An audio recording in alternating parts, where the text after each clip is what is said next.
Hello everyone and welcome to the 665. My name's Keith, hello. His name's Richard. Say hello, Richard. Everybody. And say hello, Mark. Hello, everybody. That was a lovely intro there, wasn't it, gents? That was a lovely intro. Try very hard. This is the 665, where three gentlemen talk about things in the news and things they want to talk about that they find somewhat funny. If you find it funny, you can look at all the other episodes. They're all okay, really. We start off the show by asking everyone what they've been up to. Mark, what have you been up to? Before you do that, Keith, Go on, can sorry. I just ask you a question? Of course you can, go ahead.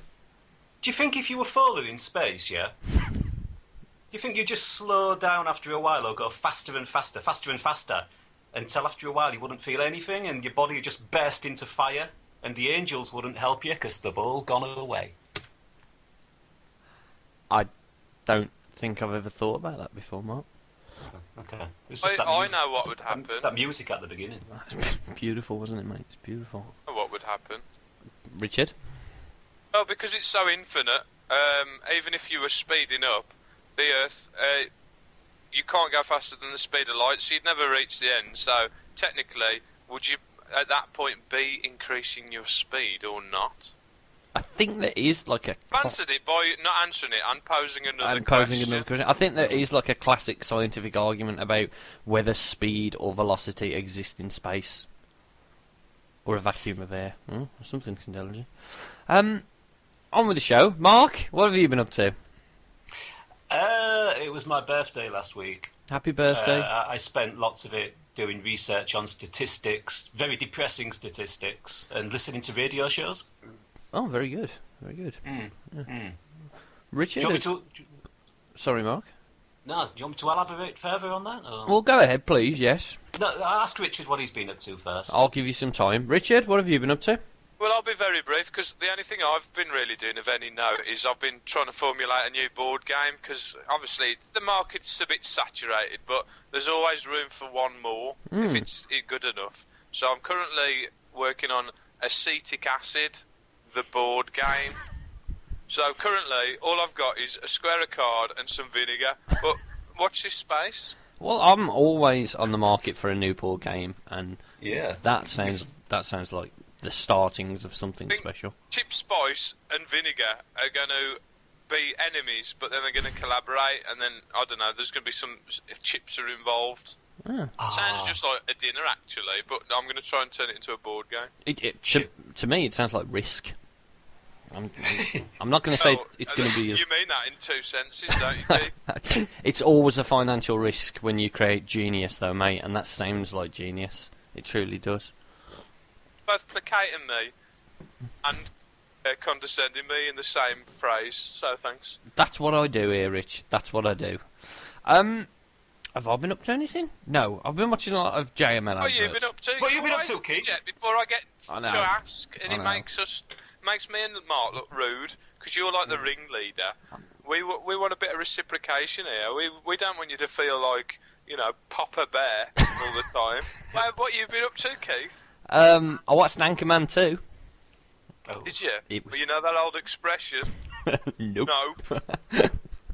It's a great film. If you haven't seen it, go and watch it. It's absolutely hilarious. I would say it's better than the first one. Would you? I wouldn't, but you it is disagree? brilliant. It's worth a watch. Oh, I was in tears. I think it's. I hate it when people say it, but I think it is going to be one of those ones that gets better every time you watch it. Yeah. So apart from really watching Anchorman 2 and lots of adverts from JML Direct, that's about it really. That's about it. nothing JML? much. I do tell. JML, John Mills Limited, started in 1986.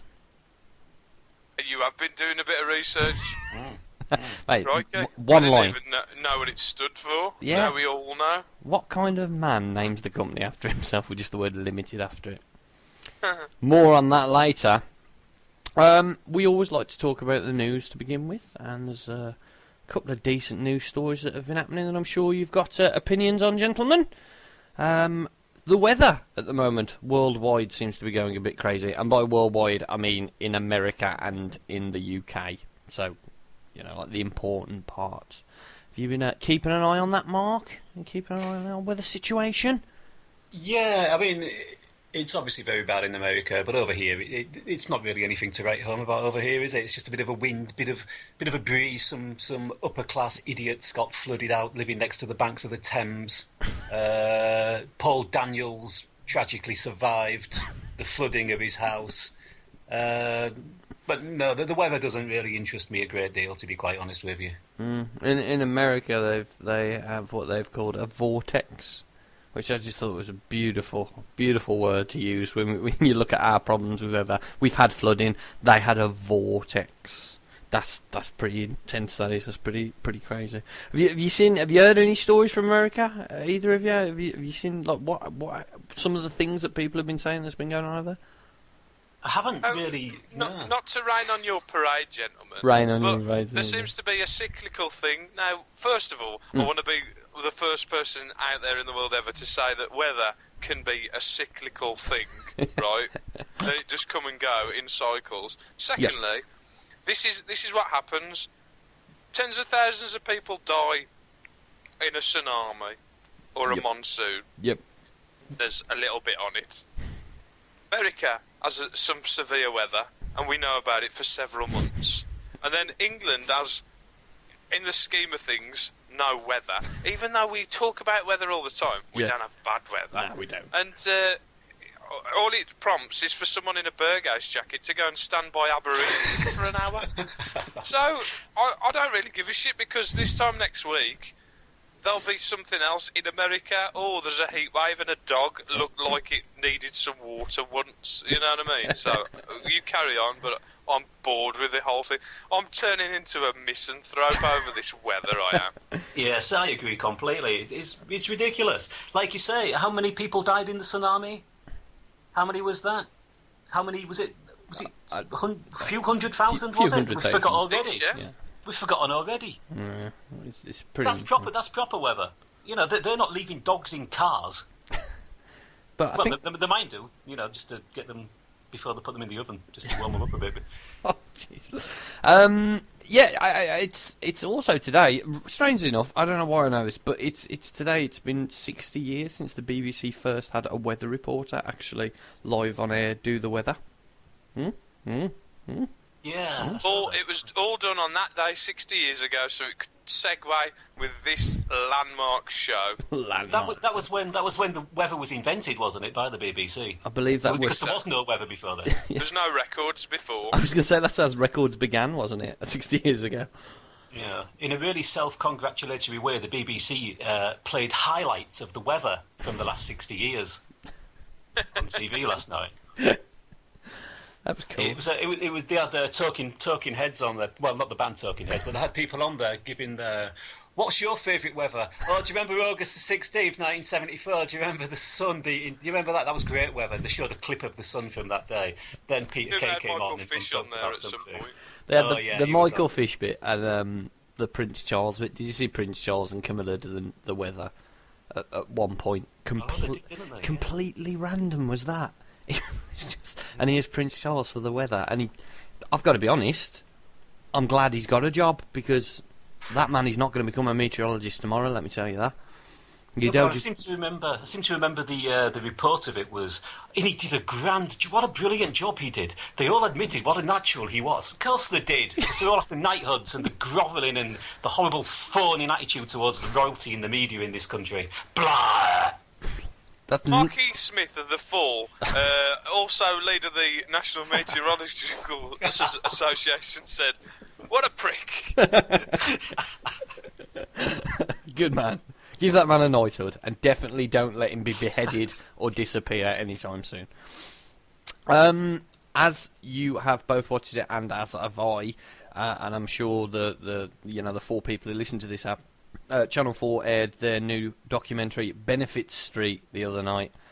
A documentary based in, was it James Arthur Road or something like that? James Arthur Street in Birmingham. James Arthur Street. Who was James Arthur? He must be really fucking proud of himself now. The thing is, if you ever go down James Arthur Street and you have to go yeah at the end of each sentence, like he does at the end of each line of his songs. Yeah. Who is James Arthur? I don't know who he is. Basically, I don't know if you've seen the film The Goonies. But the one who yes. was chained up out the Goonies, he's grown his hair, he's lost a bit of weight, and then he's learnt to play the guitar. Yeah, and it's not unlike Baker Street. There's just constantly a bloke playing fucking trombone. Yeah. And Lisa Tarbuck of Blockbusters fame has to furiously deny that she was playing tuba on the backing track. We all know the truth, Lisa. You can lie to yourself. Yeah, so it was a program. It was a documentary based on a street in Birmingham where lots of people don't have jobs, and they're all just a bit fucking scummy, really. Mark, what did you think of it? Oh, I went on Newsnight there. That felt like we were on Newsnight. Mark, tell me what you thought of it. Well, obviously, I mean, nothing I'm going to say now is meant to excuse the fact that these people are unutterable scum, which they clearly are. Yeah. Well, not all of them, but the majority of them are. Mm-hmm. I mean, the highlight of it for me was the guy stealing some free magazines from a hotel in Birmingham and then selling them on the street as the big issue. Which is enterprise works, that's what I say. Unbelievable. However, I do think... Right there, that is. Well, I do think the programme is just the latest in a line of programmes which demonise working people or poor people in general. It's appealing to Daily Mail readers, really, I think. It makes people feel better and more distant from their working class past, now they've joined the thriving ranks of the middle classes. And I'd like to point out that there's no programmes showing people who don't pay taxes, people who commit corporation fraud, which costs the country about 120 billion a year, which is more than is spent on the whole of the welfare state over the course of a year. There's no programme showing people in Henley-on-Thames quaffing champagne with the bank managers whilst laughing about the country's demise. So, it really wouldn't be as entertaining as, crack addicts. I mean, everyone likes to see a smack addict. That'll be good. But we have got The Wolf of Wall Street coming out. I quite fancy watching that. That looks all right. Yeah, it does look good, doesn't it? I am looking forward to that. Successes of people who've got money. Yeah. Richard, what did you think of the programme? Oh, first and foremost, like Mark says, it's a demonisation. But for me, the interesting thing is that because of it being from Birmingham, as someone with a heavy accent, which, depending on where you were born, you've grown up with the accent. I didn't choose this. I didn't go on the rail at voice gap, at vernacular gap, and go, oh, that's the dialect I want to sound like. So, what I've always found is, if I go on holiday, people always assume that you're an idiot because of your voice, and then they're very shocked that you've got a multisyllabic addiction. Yeah. Right, but I quite like that because it's a bit of a curveball for them, and then they look stupid. But the fact that it was done in Birmingham does not shock me because obviously it enforces the stereotype. But the other thing is, at the end of the day, they are scumbags. So you can't get away from the fact that they are genuine proper scum. But I think that's the point. If they had done it with people who were not so much ailing, should we say, with the recent benefit cuts, but with people who you would somewhat feel sorry for, it wouldn't have worked. It would have been, oh my god, this programme is just demonising the lower class, and it would have been that. But I think because they did happen to find just horrible people you would not want to have anything to do with, I think that just backed it up. It was big fat Brummie wedding, wasn't it, really? I think the ginger-haired woman who looked like a rat. I've been told that's not ginger, it's her roots. No, she shares at least 50% of her DNA with a rodent, definitely. She was saying, oh yeah, we used to make about £1,500 a week, while we were committing benefit fraud. And then she spent the rest of the programme complaining about the government's cuts. And it's nothing to do with the government's cuts. It's to do with the fact that you've abused a system which is there to sort of help you when you need help. You fucking rodent. Get off that fucking cheese. Get back in the trap. Yeah, it was. I mean, I'm glad that it's a series. So I'm quite looking forward to the next one. It's usually Hull. Programmes like that usually say Hull. Do you remember the one where Sarah Ferguson visited Hull and taught people in Hull how to eat properly? This was a genuine programme. She went to Hull, and when I say to eat properly, I don't mean table etiquette. Oh, you put that chip spice down. I'll have less of that. It was genuinely how they should cook healthier meals. And she went to one of the biggest council estates in Hull and stayed with her family for a few days. And was disgusted. Oh, look at the princess. Look at the completely normal princess helping these poor people. God bless the royal family. What was she like when you met her? She stole my chip spice. And It's had an affair with my dog. It was for your own good. She Dog was told- licking her toes. She quite liked that, yeah. What else has been in the news? Or recent events, should we say, anyway. Chris Smalling, Man United defender. I understand you want to talk about that, gentlemen. Him. That was a bit harsh. Him. Well, I think, obviously, with the pyramids of society, you've got the 1% who own everything. Mm-hmm. Then, obviously, it filters down. So, nice segue from Benefit Street. Yeah. The antithesis, if you like. Obviously, you had Prince Harry dressing as a Nazi. Yeah. Now, it was a fancy dress party. It was probably ill-advised, but, he was a 20-year-old kid or around that age. He did it as a stupid prank.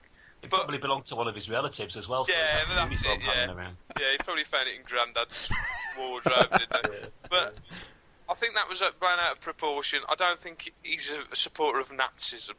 But similarly, the next stage down is the celebrity millionaire, which I'm sure Chris Smalling's got a few quid in his bank. Yeah, he's wealthy. And, he's dressed as a Jaeger bomber, which I thought was brilliant. Because you can just imagine going, Jägermeister, Jaeger bomb, Jaeger bomber. Oh, wouldn't it be funny if you... And then, obviously, it did happen, and he's dressed as a Jaeger bomber. So he's got the circuit board of a PC, a BlackBerry, and then 2 bottles of Jägermeister strapped to a vest.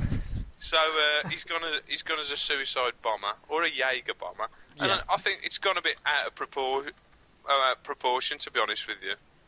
When I Because first saw if Woody Allen's allowed to laugh at the Nazis just because he happens to be Jewish, even though he didn't directly fight in the war, why can't Chris Smalling make fun of fundamental terrorists? I'm sure if there was someone in Iran who'd gone to a party dressed as an IRA member, I certainly wouldn't be up in outrage for those hijinks. Is it because he's taking the mickey out of fundamentalists, though? I mean, have the Daily Mail's pages been full of people writing in, as a fundamentalist, I am appalled by the light I am being cast in by a footballer? I'm all out of jihads. It's kind of weird. I mean, it's one of these things where it is funny, but footballers can do no wrong for right, can they? Pretty much anything they do at the moment is demonised because they're overpaid twats. Most of them, unless they're admitting to being homosexual, which is good. Well, that was obviously a good thing. I think it was the Sun ran a 2-page front page spread, and on the left they had Chris Smalling with loser above him, and on the right they had Hitzelsberger with winner above him for coming out that he was gay. I still think that's kind of weird that just because a footballer comes out and says he's gay, that it is such a big thing. This is the world we live in. Yeah. At least it's accepted now and it's out in the open. Hopefully there'll be a time where someone coming out as gay, they won't even come out. Yeah. Because it's not news, but Yeah, at least it's in a positive light. So It is, and it should be. That's good. A lot of people, and although I just said it's a shame that it is a story, but at the same time, it's only a positive thing. It's only been celebrated as a good story, which is a good thing as well. I think that shows that it's not all fundamentalist Jaeger bombers out there. When I saw the picture of Chris Smalling on the front of the Sun, dressed in his suicide vest, Yeah.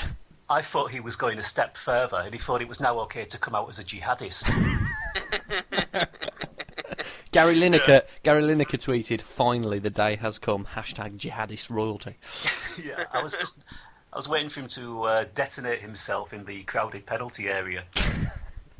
Well, it's funny you should say that because there's been a statement issued by David Moyes, and it said David Moyes sought to draw a line under the whole Chris Smalling debate. When asked why he did it, he said, was it a prank at a party? And he says, no, that is not it.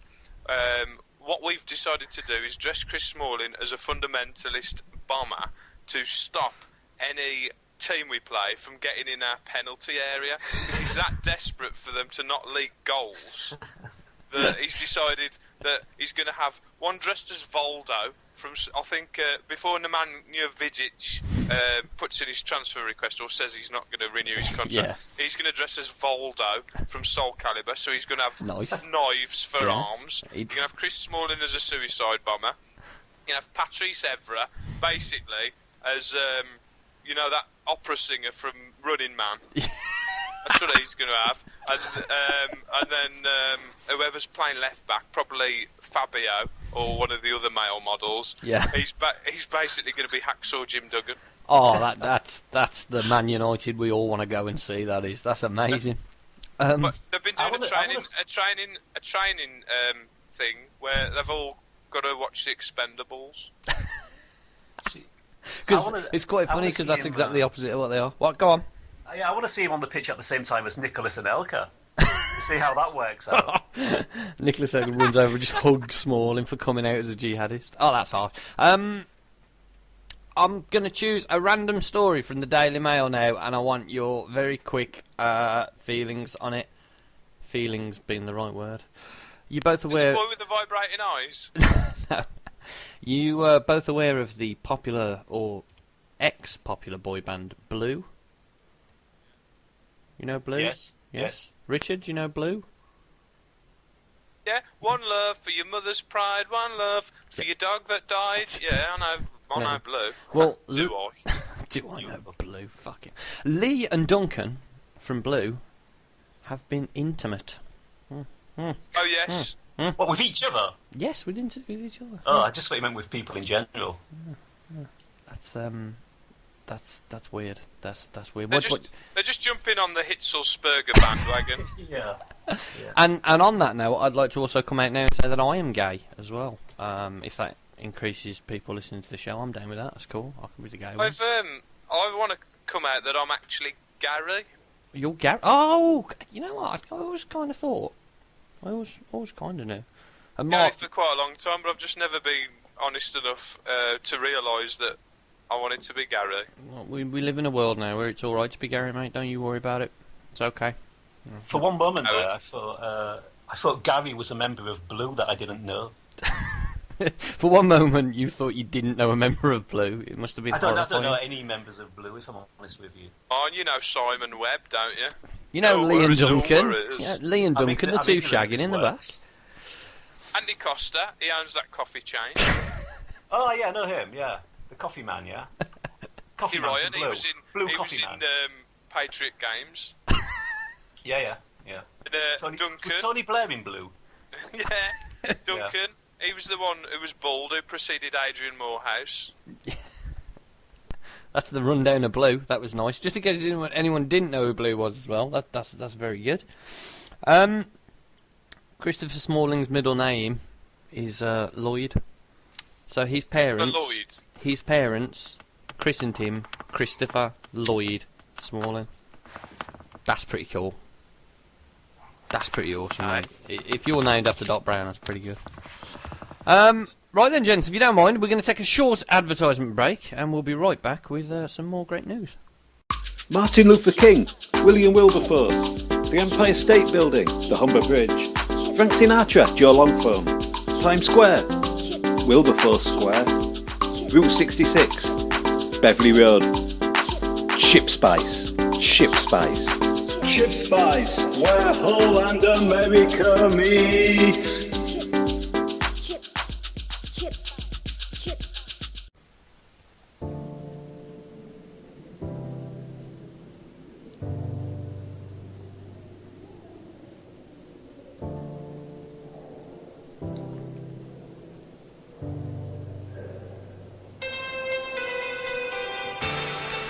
Welcome back, everybody. That was a advertisement from our sponsors, Chip Spice. That's Chip Spice, where America meets Hull. Mark, I believe you have some things to talk about that involve statistics, as you mentioned earlier on. Yeah, on my birthday, I caught the end of a radio phone-in show about, I don't know if you saw it on the news during the week, the Church of England have decided to alter their christening ceremony. At the moment, there's a line in there which says, "Do you reject the devil and all his works?" I read this, yeah. Yeah, okay. They're going to change it. They're going to try and update it, apparently. Okay. By update, it means, taking something which is still clearly stuck in the fucking Bronze Age, and but getting rid of the half-goat creature from the ceremony. So they're now just going to say, "Do you reject evil?" I mean, I don't know. Do you know what the devil's works are? Sins, maybe? No, I know what the devil's works are. Go on. There's two devil's works, isn't there? The first devil's work is basically Keane's album. Definitely. I agree with that, yeah. And the second devil's works is a big iron plant in Bilston. Wouldn't Lily Allen singing Keane be the devil's work? Or is that just a sign of the Antichrist? Yeah. Obviously, that's an offshoot of the devil's work. Yeah, okay. So See, I thought it was maybe something to do with the devil's jobs, like banking, arms dealing, holding sticks in Asda saying "Q here." I thought that was probably one of the devil's works. that probably is one of the devil's works. She frightens Yeah. me, them women do, they do frighten me. But they did a radio show about this anyway, and the theme of the whole thing was, "Does the devil exist?" What? Okay. Yeah. Yeah. Does the devil exist? Now, despite the fact that it's clearly, over 2,000 years since everyone's favourite bearded leper botherer was crucified, yeah? the commissioned this poll for the show, and they reported that 22% of people who responded to this do believe in the devil. 22% believe in a physical creature, the devil. What radio station was this? Radio God. No, it was Radio 5. That's quite amazing that 22% of sports fans who like a bit of news as well, Yeah. and don't find Nicky Campbell abhorrent. Yeah. That's insane. Yeah. Did they have texts from people coming in? Was there people genuinely texting in going, "I believe in the devil because A, B, and C," or were they just kind of doing what all people? No, they had an actual calling show about people were calling in. Jesus Christ. So a typical call would be something along the lines of, "Why do you believe in the devil?" And one guy said, "Well, I saw him in a dream, and he told me things about myself that he couldn't possibly have known unless he was the devil."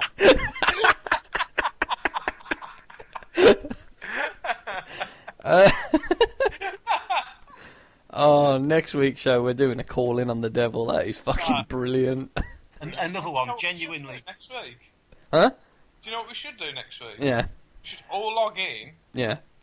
and then phone a phone-in show. Yeah, that would be actually quite good fun, that would. Oh yeah, that'd be good. Oh, I might have to do that. A fundamentalist American Yeah. show. Full Bible belt, Bible bashing, real hardcore Christian one as well. Yeah. Right, and I kid you not, one genuinely said, yeah, Yeah. I knew it was the devil that I saw because he was wearing red and laughing manically.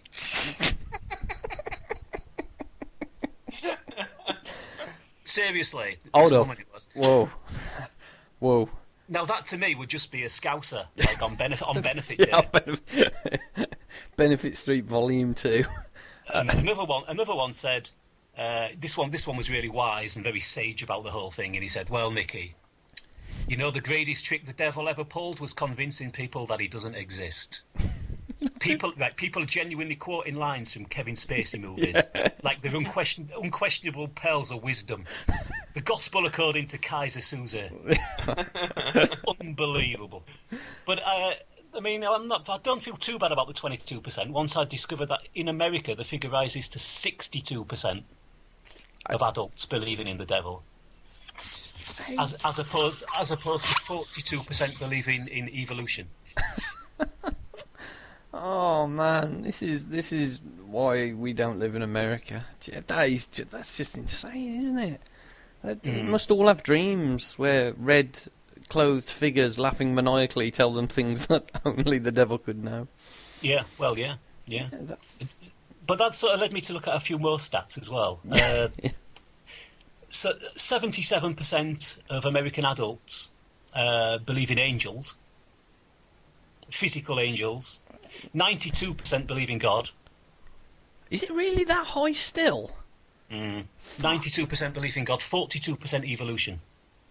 What a fucked up country. That's messed up, isn't it? Really. See, this is why we get so many shit films, isn't it? Because they made that Michael film with John Travolta. Oh god. And so many people went to watch it, funding it, so that they'd make more of that shit in Hollywood, because they thought it was real.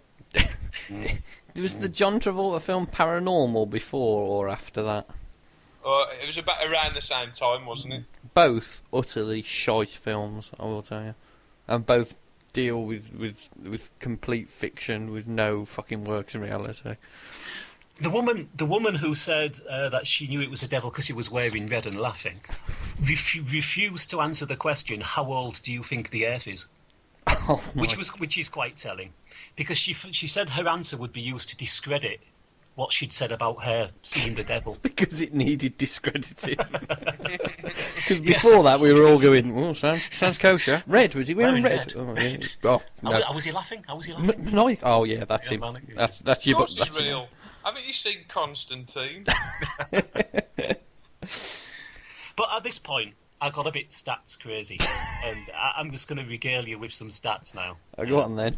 Okay, the odds against your birth are estimated at 1 in 10 to the power of 2,685,000. Well, That's big. Right, just to give that some perspective, yeah, the number of atoms in an adult body is 10 to the power of 27.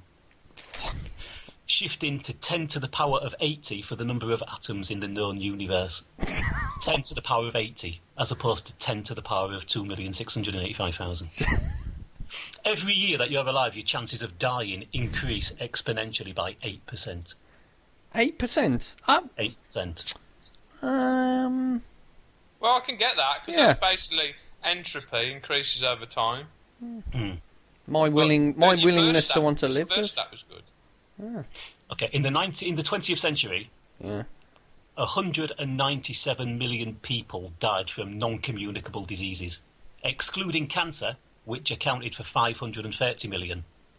Fuck. Infectious disease accounted for 1,680 million, including 230 million who shit their last diarrhea. How many? 230 million. 230 million. Yeah. Jeez. We managed to kill 280 million of ourselves through 198 million fatal accidents, 115 million drug-related, and war leading to a minuscule 130 million deaths. Murder, just 18 million. Interestingly, 65 million died from genitourinary diseases. Yeah. Also interestingly, genital warts is displayed at the time of infection, so you can actually see the warts in 40% of cases, which means 40% of people, and quite a large number of those 65 million people, must have seen genital warts and thought, well, in for a penny, in for a pound.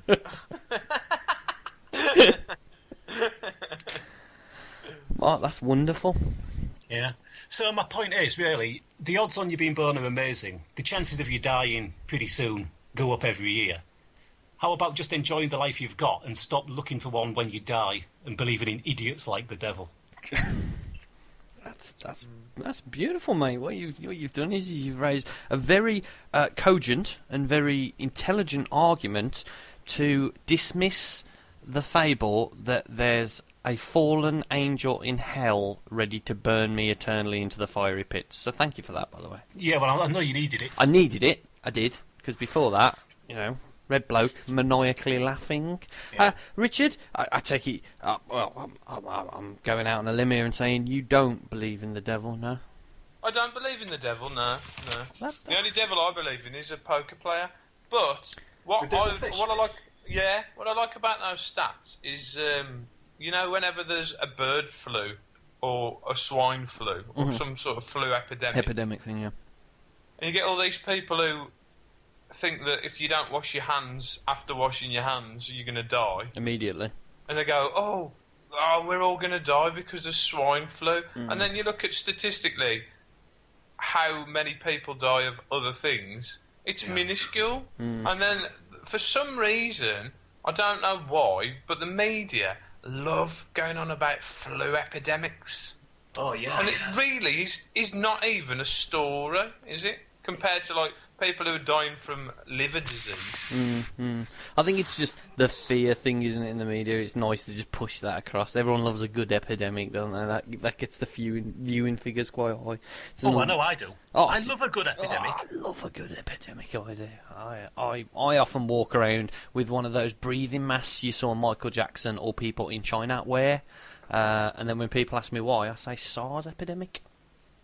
It scares the shit out of people, I've got to be honest. I try to commit suicide if I'm really depressed, but what I always do, on principle, just to mess up with statisticians that feed Mark's misanthropy, is I always try to do lots of things that people have never done before. So the last time I tried to commit suicide by swallowing live cats. But they move a lot, so I've not been very successful there. But I'm on a good day at the moment. I call it one of my Barocca days, so I feel like I want to be alive today, so that's fine.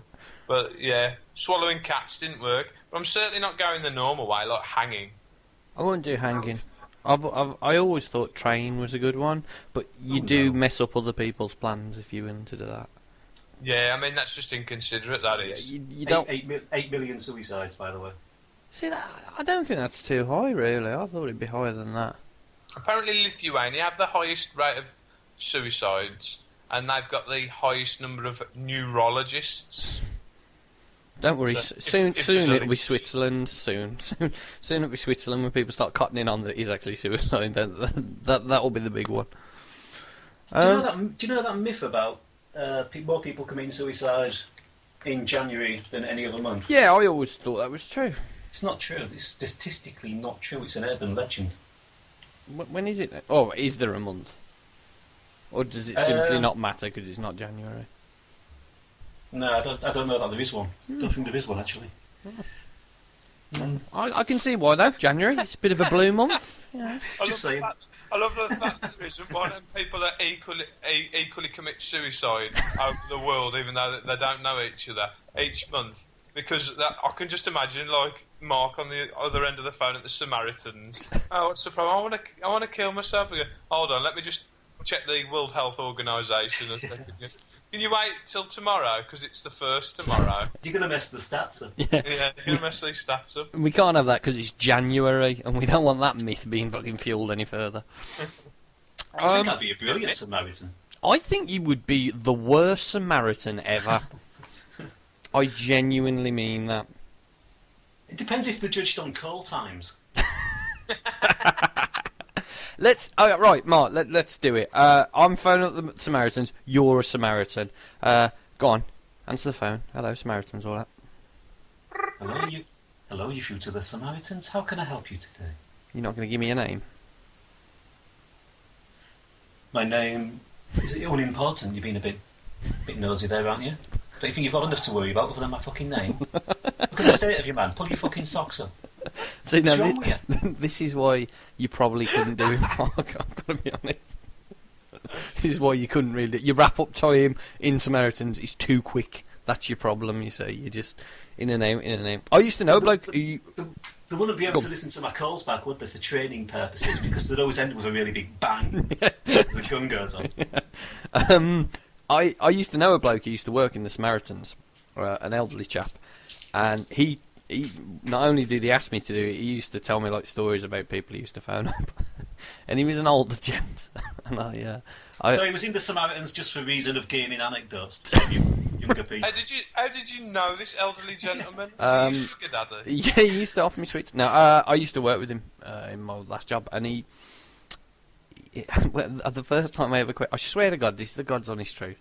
He's an older bloke, and I said, well, what's it like? What kind of people do you get called in, sort of thing? He turned around, he looked at me, he looked up, he looked down, and he went, there's a lot of bummers.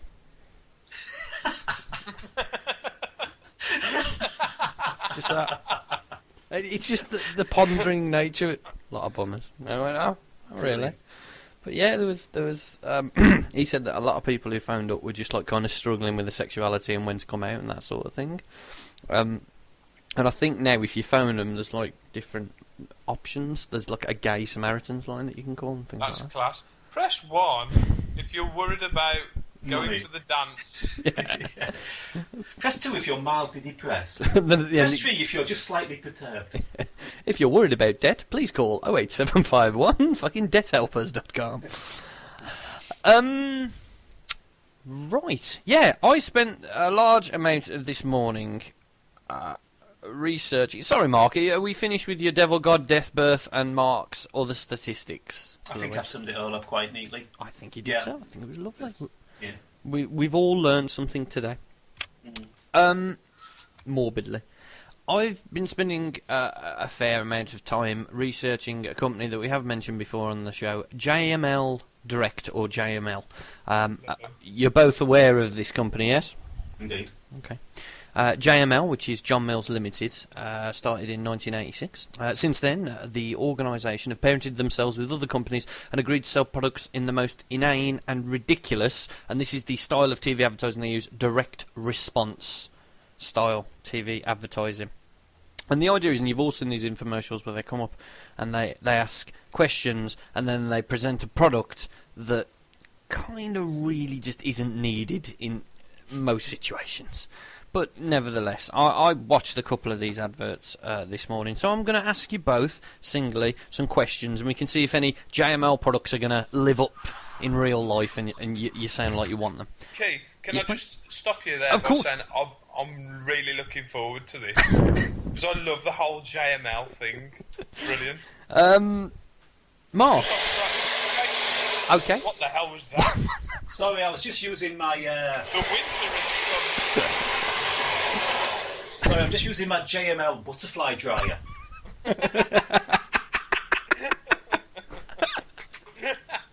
How's that going for you?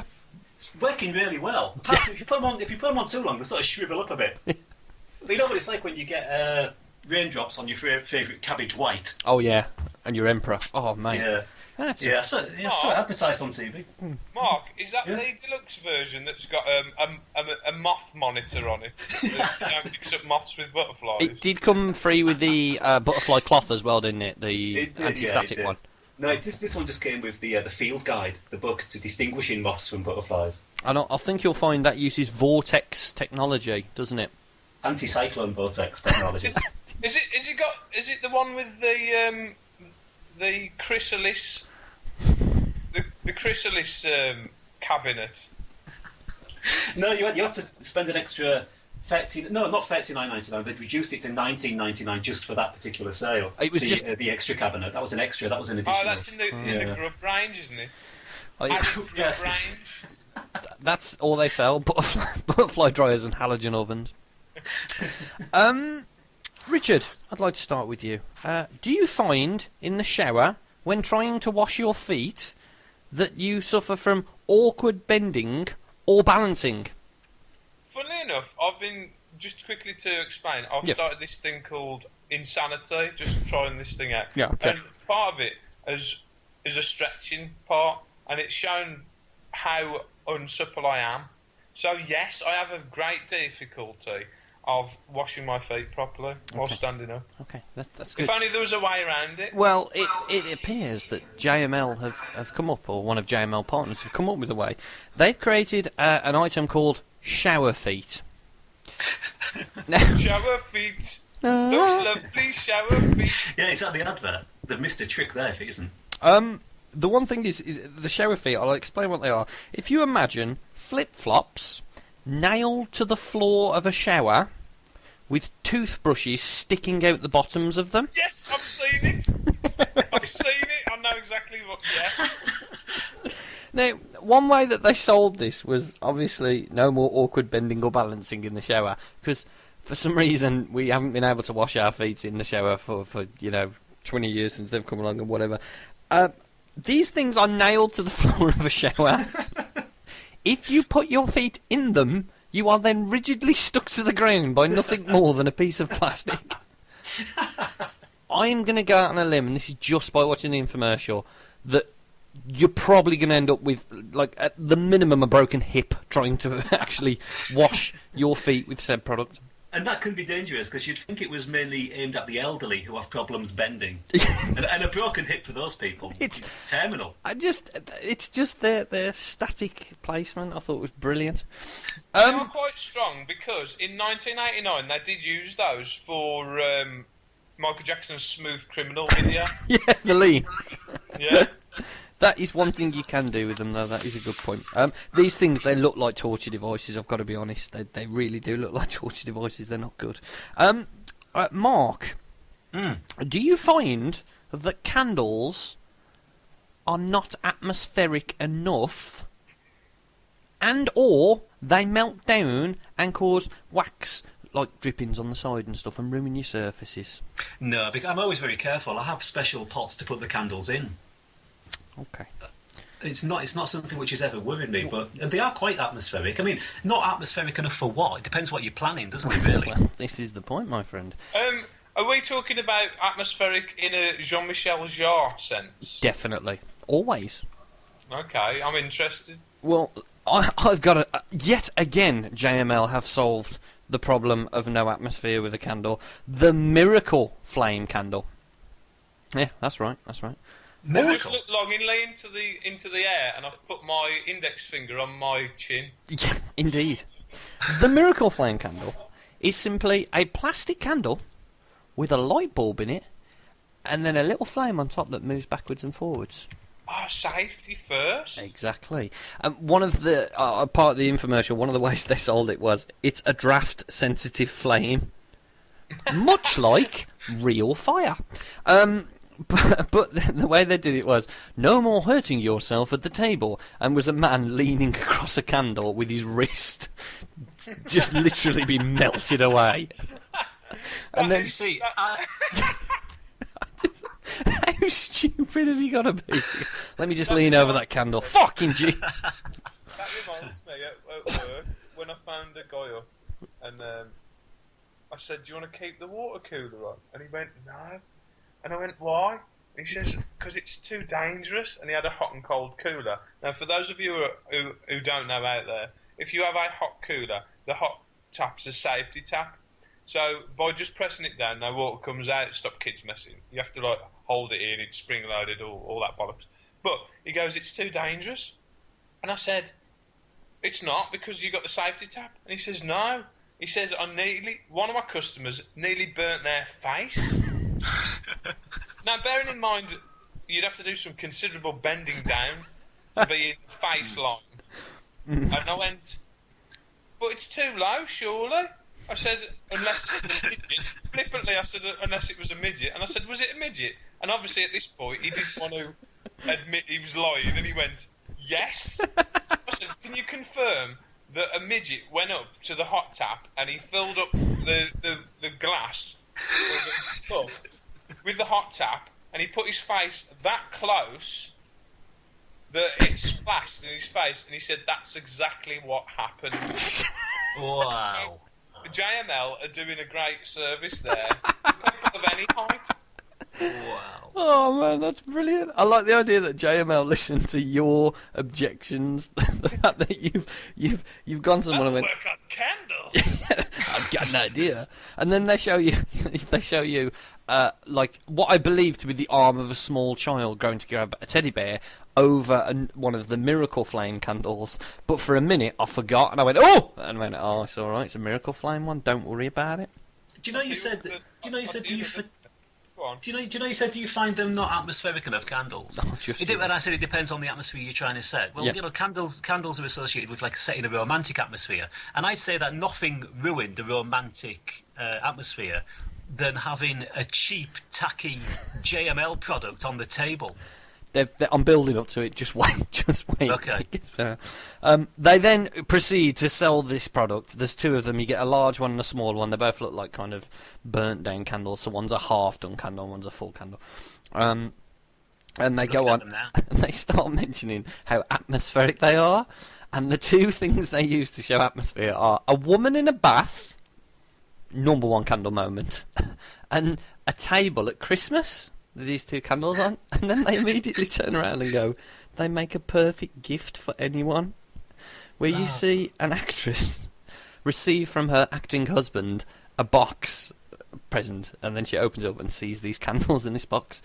And they look like the most tackiest. Yeah, they do. I fully expect to get them as my secret Santa next year. It's just the worst product ever. And Have you seen the instructions? It's just divorce papers. Can you imagine giving a loved one that? It's a JML. Don't get me wrong, Miracle Flame candle sounds fantastic. Battery operated, battery's not included. Thought I'd mention that as well. We have a couple more. Richard, again, I'm going to ask you yet another question that I'm sure you have a problem with. Have you read the reviews of the candles on the JML website? I wouldn't read reviews on the JML website. There's another thing that they're doing at the moment. Well, I think they're doing at the moment, whereas they'll go to a YouTuber, a private YouTuber, and they'll ask them to sort of fake review one of their products and give it loads of thumbs up and things, but they do it in a video. And I watched one this morning. It was fucking hilarious. This guy was like, I'm gonna try out this new product, but I don't know what it is yet. And he gets handed a Jiffy bag that's blankly already open. And he opens it up and goes, oh, it's a Nido 4/9 set I see with the serrated blade. Yeah, that's pretty good. It's pretty good. He starts talking about how amazing they are. He knows they're Japanese folded steel and shit like that. You're like, you didn't just receive these. He knows his stuff. Yeah. What are the reviews for on the Miracle fantastic Flame? Item. Looks like the real thing! ! Even the kids don't touch it. which apparently it then says is a bonus. It's a bonus that the kids don't burn themselves. Because they'd have them anyway. But it's just a bonus. It's a boon. It's a positive boon that the kids don't end up in infirmary or hospital. It's brilliant. I think you'll find each one of those are from the user John Mills himself, who's actually put those on there. Richard. Yeah? Are the spice bottles in your kitchen out of control? Well, funnily enough, yes. And do you find yourself searching every cabinet and cupboard for one bottle of spice? Funnily enough, I've got American chip spice, and what that seems to be doing is taking over all the other spices, and it's surrounded all my precious oils as well, and taking it for itself. So yeah, it's unkempt. It's unkempt. Well, the foreign policy in my cupboard, you would not believe. Well, before 1986, I would have probably turned around and said something like, sort your cupboards a bit, just make sure it's all in order. Oh, you don't have to do that anymore. Thanks to the Swivel Store. Swivel Store. What's this? Basically, it's a piece of plastic in a 4-inch rack that you pull out and then turn to the side. So if you imagine it's long ways, you pull it out of your cupboard and then you turn it to the side. And the big selling point on this is any cluttered mess into an organised no stress. Wow, no stress. No stress. If I could go through a period of having no stress with my condiments and herbs. Wow. Yeah, that was quite a good way. It's basically just this large, clunky white thing that you put into a cupboard that takes up exactly the same room as a normal cupboard does. It states that it saves space. It doesn't. There's no possibility it can do. And it just makes your cupboards look I have terrible trouble with my herbs. Because the English herbs, your likes of rosemary and thyme... Yeah, behaving themselves. They've invaded the space that was previously only occupied by Indian spices. It's got very geopolitical, hasn't it? I had that trouble, Mark, but what's happened now is that the English herbs have given the Indian spices their own space back now. Well, that's happened in mine as well, but what's happening with me, I don't know if you're finding the same thing, Rich, is that coriander and cumin are warring over a disputed territory of... The top shelf. Fenugreek. The top shelf, isn't it? Do you know what I find? Whenever I'm really stressed, I just need that calming rosemary herb, and I can never find it. And the only thing that's in the way is cayenne pepper and chilli. Oh. Same old story. So Keith, what can we do to stop this problem? You gentlemen, you need a Swivel Store. And like I said, geopolitically, for your problems, I don't think it's going to help. But for everything else, it's just another terrible, terrible product that JML have come out with that I'm sure has sold, over 100,000 units in the first 2 seconds of the advert going out. Do you two remember Ronco? Ooh. Ronco. No. Ronco were a company who used to advertise on TV in like the 80s. They were sort of a precursor to JML. Yeah. Another amazing offer from those wonderful Ronco people. I love And it was things like how a little machine for getting little baubles off your jumper, little fluffy bits off your jumper and stuff. But they were the original prototype JML company. Direct response sort of thing. Yeah. My ex-girlfriend bought one of those. It was a debobbler, but it was an electric one, and she went, "Oh, this would be good." She within 2 seconds of putting it on a jumper, there was a massive gaping hole, like she'd whole sawed a jumper. JML so products. Debobbled it, because what that's done is got rid of all of the material. So you're naked now. Yeah, so that's what I spent my time doing. There are a couple of other little items that I liked. The Pedi Pro, Be careful. I know a couple of Pedi Pros. Now, it's if you imagine, it's a small cheese grater for your foot. For removing dead skin and all that. Use those for grating cheese. Well, that's what I thought, but it's not. It's the ultra fine microcrystals that are involved in that. Yeah, Anything with crystal it makes it sound better than it is. Well, the three most used words that I came up with while watching these were ultrafine something crystal. It's always a crystal of some type. Cyclonic cutting action and vortex. They use vortex on pretty much anything that uses air. Halogen ovens can now do dry frying or air frying. Hey, I've got an air fryer. Really? Yeah. From JML? Not from JML, it's a Philips one. How does it? Surely it can't. Well, Keith, it's funny you should ask me. I don't want to live in a world with no oil, but go on. No, you do still put oil on things, that's the thing. But you just put a lot less oil on. Just say you were making some chips, which as an ovener, obviously I do every night of the week. You just sort of put a little bit of oil, maybe a teaspoon of oil on the chips, put them in here, and it heats the air up around them and fries them. So they're still getting fried, essentially. You just use about 80 or 90% less oil. Is there a difference in taste? Do they come out a bit? No, they taste excellent. Ah. There you go. Oh, that's very good. It's a very good product. I There mean, you this is part of their halogen oven range, and I'm sure you've both seen halogen ovens and what they can do. That's one of their ranges that has become quite popular. I know a halogen oven. In summary, it's a massive fuck-off light. Yeah. It's just a really powerful light bulb, but they've bought I've never had my food cooked by interrogation before, but let's give it a go. They bought out a new one, and the new one's advertisement, one of the parts of the infomercial goes, and now, for the first time ever, you can change the bulb once it's finished. What? See, originally you bought them, the bulb went, you were fucked. Yeah, but now you can actually change them, and then she showed you changing them, and you needed like a screwdriver and possibly some sort of degree in engineering, because it looked like they didn't want you to get that bulb out anyway. So they use the word vortex if it's like a scientific kind of... Same as cyclonic cutting, which just means something that spins around and cuts things. And crystals and do they use the word holistic quite a lot as well, I bet? I think holistic was used in the Miracle Flame, but that was about it in the Miracle Flame candle. Okay. But yeah, well worth a watch. If you've ever got nothing to do, go on YouTube, JML Direct, hours of fun. Absolutely hours of fun. I guarantee you won't spend a penny. Funnily enough, talking about supermarkets. Oh, yes! That's brilliant! How did you segue that? That's beautiful. Yeah, because we weren't. I just quickly talk about all the supermarkets. Obviously, it's the time of year. Mm-hmm. Funnily enough, places that sell food did very well over Christmas. Like that was a shock. Yeah. But the one that was a bad loser was Morrison's. You hear about this? Yeah. Why they've got to sell the stock, haven't they, or something quickly? Well, the pre-tax profits fell to 344 million for the half year. So I feel compared to 440 million. So obviously, in the scheme of things, it's really terrible, isn't it? They're still making 344 million pound profit. Oh, poor them. Yeah.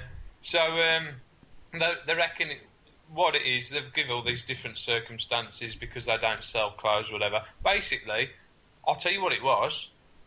Other people sold more stuff than them. That was literally it. Yeah. There's always going to be a winner and a loser. So next year it could be Morrison's that win and Tesco don't. So, you know, they may...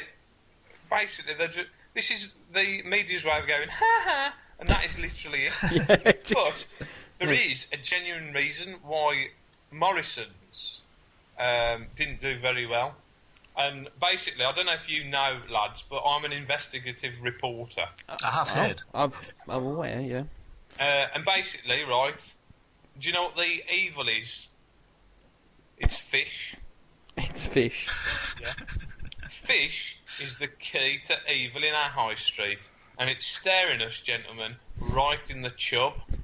Now, you know the old saying, give a man a fish, Yeah. and he can feed his family for a day, but give the man the means to catch a fish, and he'll brag about it like Richard Hammond, or some other such husk, which self-serving husk, right? But yes, that's right, Morrison's. Their evil's been swept under the mat until now.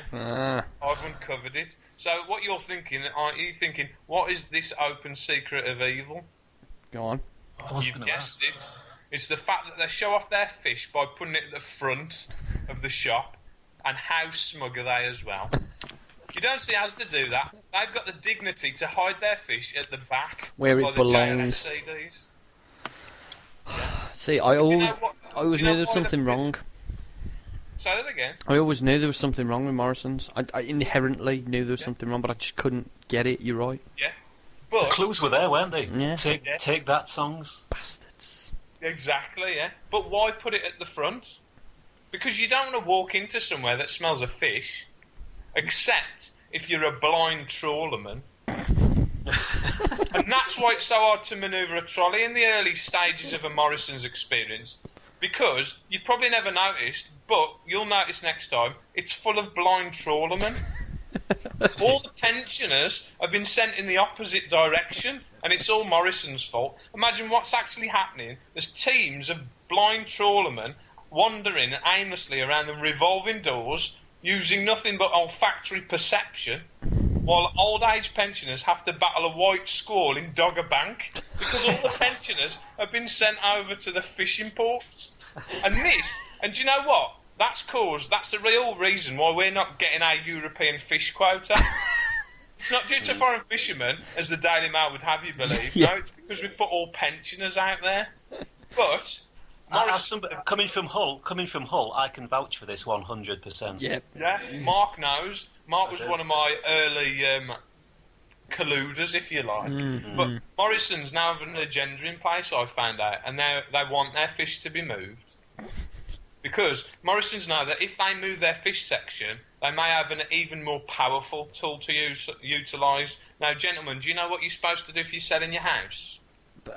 Go to Bake bread. Baked bread, Bake yeah, bread, yeah. Mark, yes. So the powerful tool is the smell of fresh bread. Now, I recently, I don't know if you know, I went on a booze run to France. Oh, yeah. And obviously they sell fresh bread, and it's that powerful to do it. I only went over there to get 5 crates of Stella, but I unwittingly ended up buying a boulangerie in La Rochelle. And I hadn't even made it to La Rochelle. You hadn't Yeah. even seen the boulangerie that you bought, have you? No. And then how stupid did I feel when I found out by the authorities I was only hit by the famous La Rochelle Super Bread Boulangerie scam. Yeah? So it's common knowledge that the smell of fresh bread guarantees the sale of a house, and I mean guarantees the sale of a Guaranteed. house. If you live near a bread factory, you can only live in a house for a week without somebody else buying it from you. This is the problem. And Morrison knows this. Morrison's know this. They also know by putting the bread section first, they run the risk of losing their stores for that same reason. Because, as you've just alluded to, Mark, the biggest problem a bakery has is due to the smell of baked bread, is that it's always in a permanent state of sale. So it's never fully owned due to the addictive nature of the fresh aroma phenomenon. I am going to expand on this a bit. When I worked in retail, I used to work with a bloke who did not a course, but kind of like a part-time thing in the psychology of shopping. And one of the things that Tesco brought into place and was one of their things is, you know how their bakery, where they do all the fresh bread, is at the back of the store? I think I know what you're going to say now. They have a ventilation shaft in each store that goes all the way to the front. So when you first walk in, the first thing you smell is fresh bread. Fresh bread. The clever bastards. Don't some people actually use like fake aromas as well, to give the idea that bread's been baked in the store? They use fake aromas, and another one that you didn't know. If you ever go into a Tesco, look at the floor. You know, so usually it's just a speckled kind of pattern, isn't it? It's usually white with a speckled pattern on it. Now I don't know how true this is, but apparently there's a self-hypnosis suggestion within those patterns that shows you where to walk. No, there isn't. You don't walk in and go, I need to buy a boulangerie in La Rochelle immediately while looking at the floor. But it is technically designed in such a way that the pattern goes one way so that you know the right way to walk around a shop. Because if you look at a shop, people always walk around the right. There is a sort of system, isn't there? Apart from me. You want to see me? You want to see me around the supermarket? I'm that one fucked up drunken ant. The best thing to do is to do a little bit of shopping, get halfway round, and then steal somebody else's trolley. Yeah. See what we've got. You can pretend to be somebody else for a week. Yeah. I love doing that, only if it's a blind trawlerman. Yeah. But the thing is, Morrison's now, they're in secret talks with the government. Yeah. Have you heard about this? Go on. To thrash out a way to keep the bakery section, because even though obviously that's always leased, isn't it, the bakery section, and they want to move it to the front of the shop. Because historically, all supermarkets at some point have bought each other's bakeries in a real estate merry-go-round. I see what they've done. It's like flipping your house or something in it. I like it. And it's supporting industrial espionage because obviously they're able to. That's how they price check. They put on adverts with different height and coloured baskets, how much cheaper they are. And that's why you see that all the time. You don't see programmes on TV about this, do you? Just no Benefit Street. Yeah. No. It's a higher class of listener to this, though, gents. That's why. Well, this is it. But what I've done now is I found this out. I don't know if you know the actor Daniel Day-Lewis. Yeah, I'm aware of him, yeah. But he's quite an activist. So Daniel Day-Lewis and we've teamed up now, and we've got ourselves all the backing to star in a prophetic Hollywood blockbuster drama to raise awareness of the baker's plight against corporate monopoly. Now, the provisional title is Morrison's Just Desserts Aisle. Good. Not to give many spoilers away, but the crux of the story is this. Daniel Day-Lewis is a baker trying to bake bread all day, while simultaneously fending off several attempts by errant knaves, that's Morrison's, to erroneously buy his bakery. It's a bit like No Way Out with Jean-Claude in. Yeah. So due to underhand tactics, by Morrison's, the bakery is set alight by Morrison's, burning the building along with a large amount of dough stored on shelving on every wall. Now, Daniel Day-Lewis, I've seen the teasers. He gives a powerful performance, crying loudly in a scene that will be the clip for the best performance Oscar. Because he stands outside looking at the burnt building on his knees crying, "What shall I do?" But then I'm in it, and to save the day, I appear holding a giant butter knife, and I start scraping down the walls, because obviously it's turned to burnt toast at this point. And so there's me shouting, "Run the tap! Run the tap, quick! Otherwise the burnt bits will stick to the sink." Yeah, that's it. And then after the detritus is cleared, we decide to go after the errant knaves, but end with a cliffhanger as we try to get to them before they board a boat. And then it's like on a tilter edge. Can we wade through the swathes of blind trawlermen queuing up for the Sea Life Centre before their boat embarks? That's basically that film. So I'm hoping that will make sure that Morrison's get the book thrown at them. Have you got funding secured yet? Oh, yeah. Tesco and Asda, I take it. Tesco, Asda, Sainsbury's, Aldi. Aldi have lent you some lights. That's their idea of funding. Yeah, JML. He'll get involved. Right then, gents. Anything else you want to mention before we sign off? I think that's it. To be honest with you, I think we've covered all the important points. We truly have. We truly have. Well then, Mark, if you'd like to say goodbye. Goodbye. And Richard, if you'd like to say goodbye. Goodbye, farewell, Auf Wiedersehen, and goodbye again, because I think I got it mixed up. I'll tell you what, before we go, should we mention what we're going to do next week? That'd be great, because we don't know yet. I'll tell you what, because next week we have a little treat in store for everybody. Oh, yeah. We have, all the way from South Africa, Nelson... Home of Panda. Whereabouts is it? Well, I'll just tell you, it's Paul Derbyshire will be joining us. And, where is it, sorry? Johannesburg. Johannesburg, all the way from Johannesburg. And he's going to regale us with stories of your fraudulent grandmother, isn't that correct, Mark? Fantastic. Right then, guys. As nobody in my family ever speaks to me again. He is, yes. All right then, see you all in a bit. Ta-ra.